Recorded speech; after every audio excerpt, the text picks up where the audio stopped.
Hi again everyone, Scott Pyre Popcorn Fan here, and in this video, I just saw the first Omen last night in theaters with my mom and my sister, and I'm ready to give my review for it. Quickly though, I want to talk about the original film a little bit, because the original Omen movie, it came out in like 1976, and I have seen that a couple times. I know Omen is actually a bit of a big franchise actually, because there was the original film. There were like 3 sequels that came out after the original film. There was the 2006 remake, and there was a TV show called Damien over on A&E. So, and then this new movie is a prequel to the original film. So it's actually a much bigger franchise than I thought it was. But yes, and the original 1976 film, it was directed by Richard Donner, who obviously went on to direct the original Superman 1978 film with Christopher Reeve. And the original composer of the original Omen movie was also Jerry Goldsmith, who is also well known for his score for Planet of the Apes and Alien. So another thing worth noting there. And, the original Omen movie, that's a classic horror film. A lot of people really appreciate that film because it only came out like 3 years after The Exorcist. And it's a movie that, still to this day still holds up, the original Omen film. And I can safely say that this new movie, this new prequel film, the first Omen, is easily the best Omen film since the original.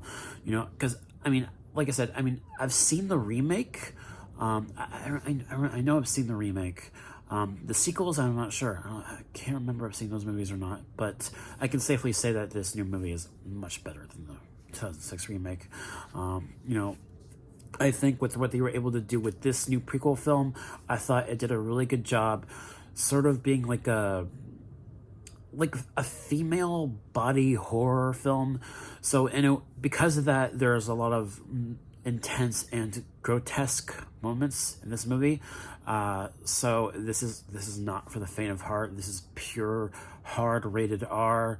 Not the kind of movie that you would want to take younger audiences to. No. But yeah, and I think what they did with the lead character wasn't really interesting. Although I will admit that once the story got going, it did become a little bit predictable. I will admit that. Like, once the story got going, it was predictable. I knew where they were taking the lead character, because this being a prequel film, and you're just wondering, like, at first, who's gonna be the woman that gives birth to this unholy Antichrist child, right? Who's gonna give birth? Who? Is it gonna be this one girl in the church school, or is it gonna be the lead character, or is it gonna be someone else?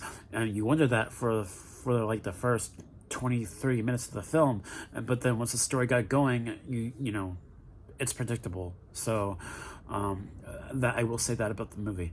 But you also, in the as the movie was ending, I kept thinking it should end there, just end the movie, but then just kept going. So that's another thing, because it just felt like they kept adding on to the ending, where they could have just ended it there, and they just kept going. And in a way, there's like multiple endings by the end of the movie when it's finally over. So there's that too. But this is still like a very solid horror film that can stand on its own. You don't have to watch the other Omen movies or the original. This movie can stand on its own because it focuses on this one singular story about this woman who starts to work as a teacher at this church school in Rome, by the way, and it's like 1971, and so there's things going on in this church school, right? You kind of expect that in religious horror films like this. Like the Nun movies sort of did this a little bit too, and it's interesting. And when they were marketing this movie with the trailers, it kind of felt like that. It kind of felt like a average religious horror film like the Nun movies. But then you watch this movie and it's like, wow, this is taking itself a lot more seriously than you were expecting. And I thought, I think a lot of the score really helped certain moments in this film. I think they did a really good job building the tension and, really just making you like feel for the lead character.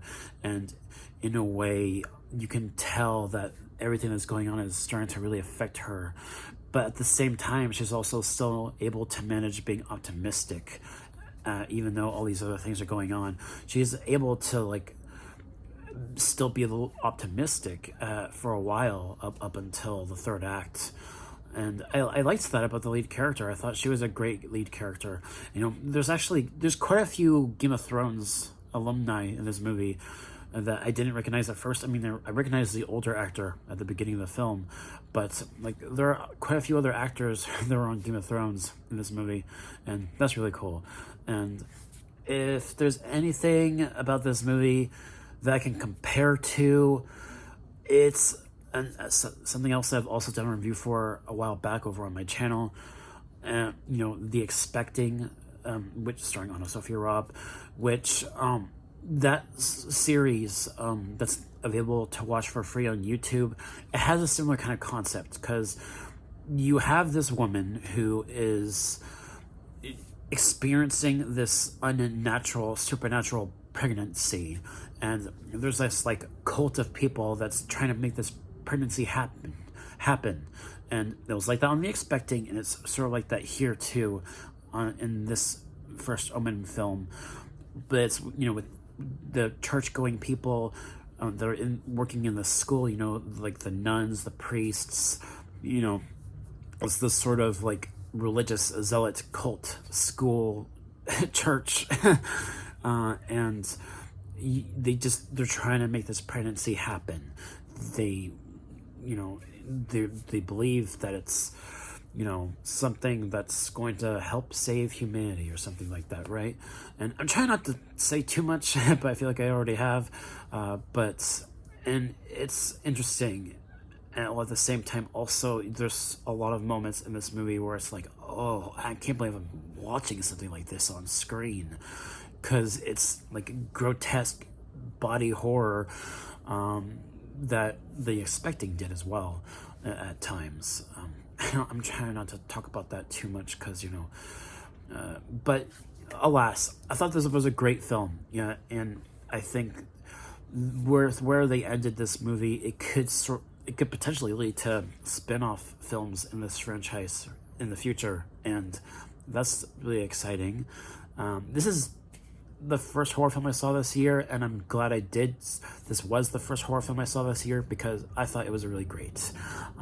But like I said, it's not perfect. The story can be a little bit predictable once it gets going, and then the ending just kept going, just kept adding on. And as a result of that, it was also a bit of a baffling ending too, with how they ended things in the last couple of minutes with with some of the characters, and it's like, okay, interesting, but kind of silly. And there's also another moment in this movie where it goes on for a little too long. Like there's this one scene with the lead character in the third act of the film where it just kept going. Like, I get it, she's demonically charged or something with the pregnancy. I get it. That scene just kept going for so long, and I was like, oh wow, okay. But overall, I thought this was a great film, and definitely feels like a companion prequel piece to the original 76 film. And it was just something that definitely I don't think women should see this movie. Because there's just so many moments where it's like, oh, a woman would not want to watch this. But yes, it was a great film, and if I had to give this a grade, I'd give it a B+. That'd be my grade for this movie. So yeah, those are my thoughts on the first Omen.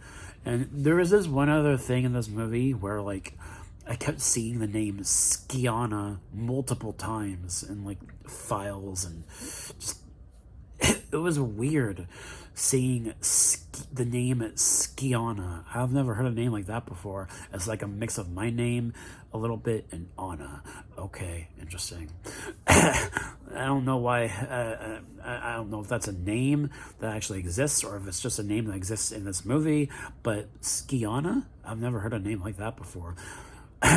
But that's just one other thing that sort of, kind of, once again, like I was mentioning with the Expecting, that series starring on Sophia Robb, just kind of a unique little thing about this movie that still made me think about her a little bit while I was watching it. But alas, I thought this was a great film, and I cannot wait for what's next for horror films this year.